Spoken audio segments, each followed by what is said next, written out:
bang sabihin pero wala kang lakas ng loob na sabihin ang personal? I-shout out mo na yan! I-shout out mo na yan! Para sa ex, para sa crush, para sa magulang, para sa boss, para hindi ka na mahirapan, i-shout out mo na yan! Shout out sa umaga! Shout out sa umaga with DJ Baby Toby! 6.7 Energy FM. Same. Pero iba dito sa 106.7 Energy FM. Pangga, huwag mo sabihing radyo, sabihin mo oras sa buong kapuluan. Pangga, check your time. It's now 6:34 on the clock. Good morning, Luzon, Visayas at Mindanao, Metro and Mega Manila. Yes, kamusta naman ang gising nyo? At sa mga pangga natin dyan kasalukuyang nagre-ready na para simulan ang kanilang umaga, no? Good morning po sa inyong lahat. Nako, kuya, baka naman ikaw ay tinatamad pa rin, ha? Aba, paalala ko lang sa'yo, Brad. Tuesday na po ngayon, ha? Today is September 5, no? At konting araw na lang, konting oras na lang. Ay nako, eto na naman tayo. Matatapos na naman. Alam niyo, ito yung pagsisimula ng ng month. Parang ang bilis-bilis lang. Tapos bukas makalawa, matatapos na agad, no? Parang yung relasyon nyo, di ba? Ang bilis naging kayo. Ang bilis din nawala. Okay ka lang ba? Kaya pa ba, ha? Kaya pa bang tiisin, ha? Or baka naman namimiss mo na yung ex mo? Or baka naman sa kakamadali mo, no? Umamin ka sa crush mo tapos ayun nga lang, na-reject ka. Patay tayo dyan. Ay nako, madaling-madali ka kasi eh. And speaking of nagmamadali, no? Sabi ito ni John Carl Dizon, tagal mag-Friday, DJ Toby. Malma ka lang. Dadating din yung prayerness, no ko ba? Oo, tapos sa Friday na yan, yung mga sumasahod ng Agis at A25, no? May yaman na naman kayo. May pera na naman ang mga pangga natin dyan, di ba? And speaking of pera, no? Kanina, bumunot ako sa ating panggash or pangcash. Kaso nga lang, hindi siya umabot ng isang oras sa tumawag dito. So mamaya susubukan natin siyang tawagan at para nang sa ganun, manalo naman siya ng 200 petot. Kaya naman again, Arthur Marcelino, dapat bukas na ang iyong cellphone, ha.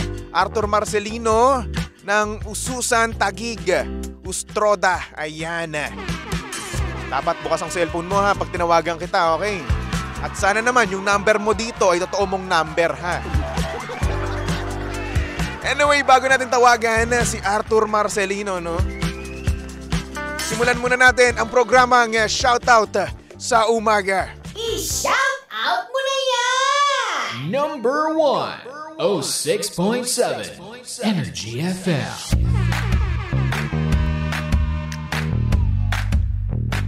Good morning, Luzon, Visayas at Mindanao, Metro and Mega Manila. At syempre good morning din sa mga pangga nating umaasa. Umaasang gusto rin sila ng kanilang gusto sa buhay. Pero yun nga lang, sa kasamaang palad, no, na-reject sila. Katulad na nga lang ng ating message sender. Pangalan niya ay Renz at ang sabi niya dito ay, "Good morning, Baby Toby. Bakit ganoon? Nung umamin ako sa crush ko, nireject pa rin ako kahit na masaya naman kami pag nag-uusap. Feel ko naman, nag-e-enjoy naman siya kasi nakikita ko naman sa mga tweet niya na masaya daw siya at kinikilig. Kaya yun, lumakas ang loob ko nang dahil doon, kaya naman umamin ako. Kaso ayun na nga, rejected pa rin ako.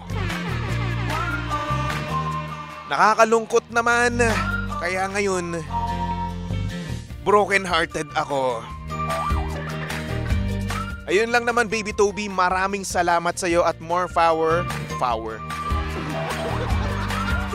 More power sa Energy FM. Power? Ano yung power? Pagkakaalam ko, sikat yun di ba? Lager yun. Si Tony Power.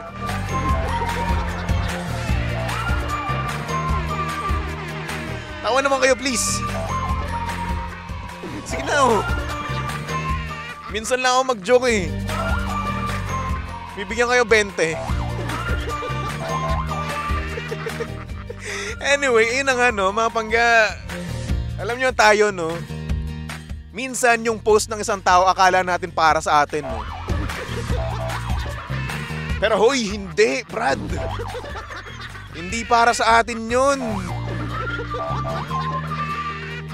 May tumawa sa comment section. Halika dito, bibigyan kita 20. Pero yun na minsan, iniisip natin yung post ng isang tao ay para talaga sa atin.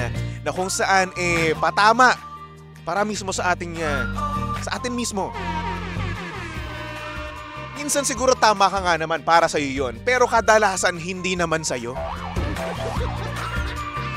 Ang daming guilty sa mga ganyan, Isipin nyo Isipin nyo na nag-post siya ng isang nakakakilig, Kinikilig siya, masaya siya, Siguro 50-50. 50-50 yung chance na sa'yo mismo yun. Pero merong 50% chance na hindi naman tungkol sa'yo yun. Huwag tayong asyumero at asyumera, ha? Meron kasi mga tao, porkit nag-post ng isang bagay, akala kagad nila na tungkol sa kanila yun. Lalong-lalo na kapag yung pinost na yun, alam mo na, medyo tinatamaan siya at some point, Or baka naman, guilty ka lang talaga na may ginawa kang ganong klaseng bagay, Kaya ka tinatamaan.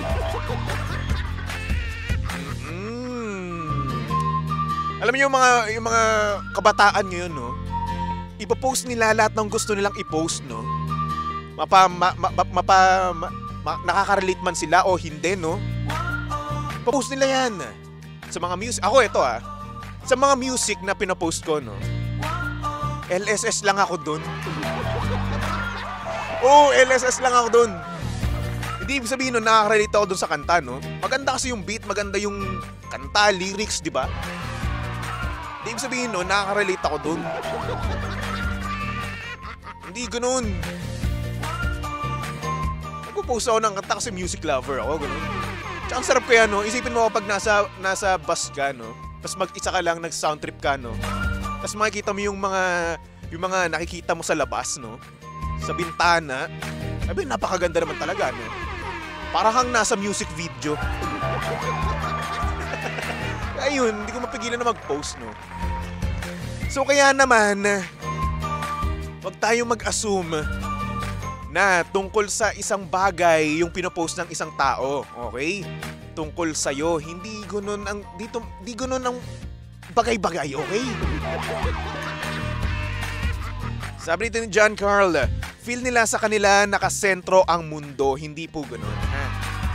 Marahil siguro kinikilig yung crush mo, Kinikilig siya, marahil sa'yo yun, at syempre pwede rin naman hindi sa'yo, sa iba. At syempre, ayun na nga, nung umamin ka nga, nireject ka, di ba? At ikaw na rin nagsabi, feeling mo. Feeler ka, kumbaga.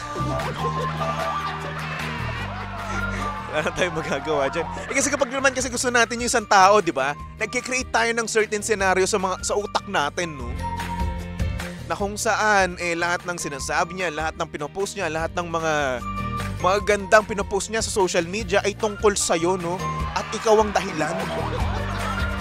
Hindi ganoon ang buhay, Brad.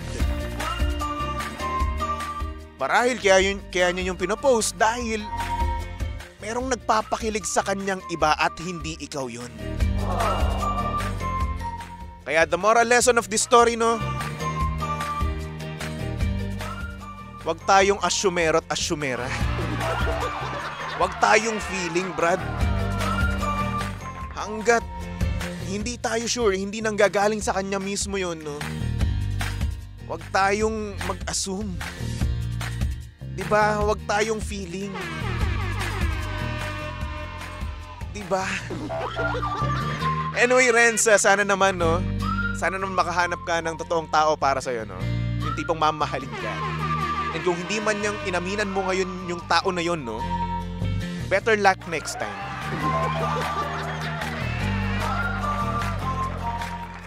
Baliktad naman to sa Jeste eh. Sabi niya dito, tinadhana pero hindi pinagtagpo. Baliktad! Pinagtagpo pero hindi tinadhana, ganun. Diba?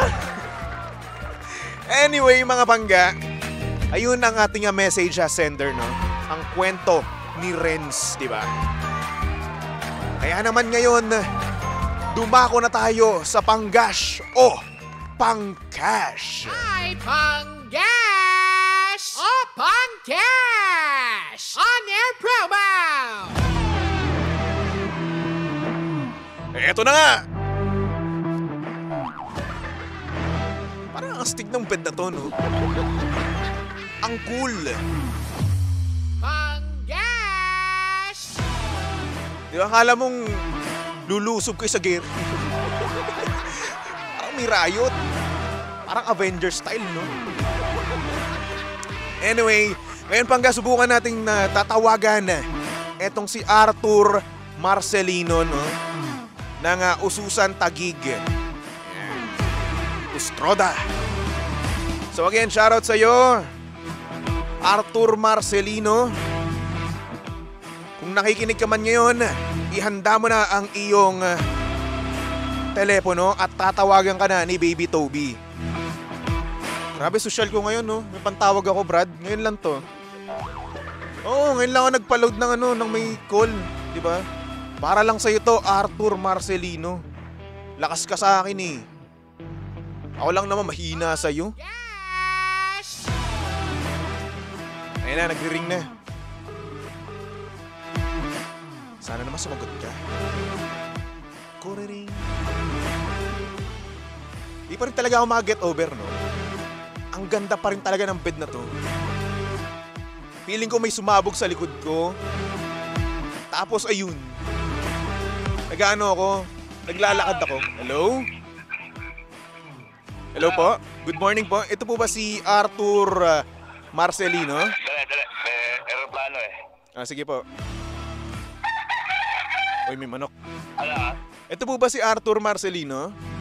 Apa? Sir, ito po si DJ Baby Toby ng 106.7 Energy FM.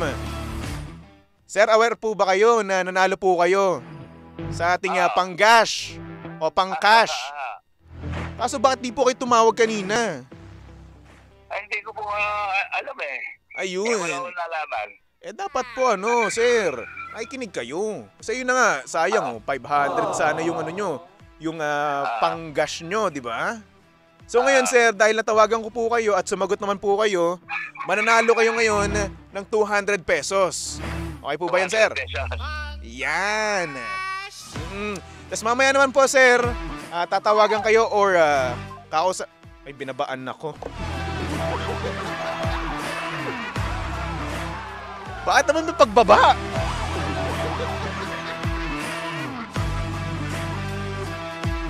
Ay nako. Ganun pala feeling, no, kapag binababaan ka. Yung tibang di ka pa tapos magsalita, binabaan ka na. Very good. So once again, congratulations, Arthur Marcelino ng Ostroda, Ususan Taguig. Nanalo ka ng 200 pesos. Mamaya, kakausapin ka na lang or ite-text ka na lang ng isa sa ating staff ng Energy FM. Alright? So for the meantime, magbalik tugtugan muna tayo for our next song. Here's a song from Shakol. Titled Kanto, only here at your number 106.7 Energy FM. Pangga, huwag mo sabihing radyo, sabihin mo